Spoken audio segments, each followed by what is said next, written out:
روزها فکر من این است و همه شب سخنم که چرا غافل از احوال دل خویشتنم.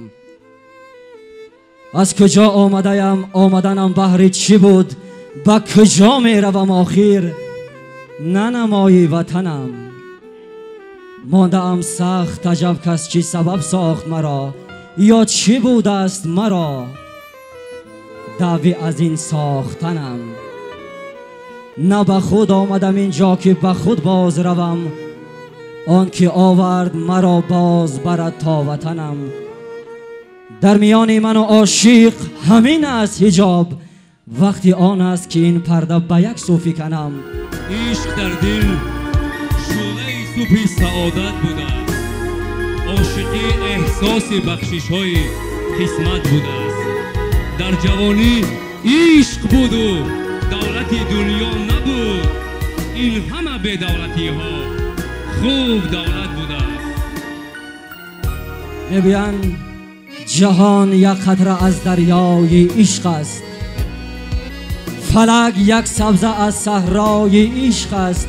ذکار عشق بهتر پیشه نیست، به از سودای عشق اندیشه نیست.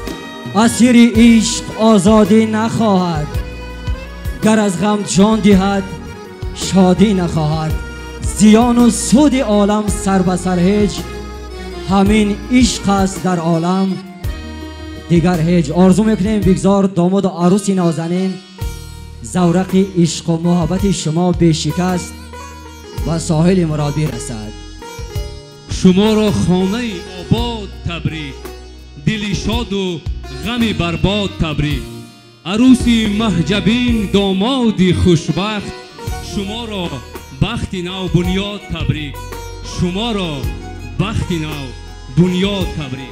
این لحظه در این محفل زیبای عاشقانه، هنرمند عشق سرا، محبوب دل و دیده ها، منیژه صباح به تبریکی شه و ملکه نازنین اومده است.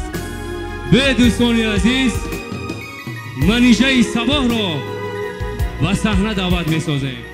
بگوی منیژه بانو دل زنده شود شنیده آواز تو را، بلبل به چمن مشق کند ساز تو را. تو هستی و هست محفل ما آباد، تبریک و تشکر تو را استاد تو را. خوش آمدن. مبارک باشه عبدالرحمن، همیشه در خونه شما توی و خرسندی باشه، زنده باشه، مبارک باشه.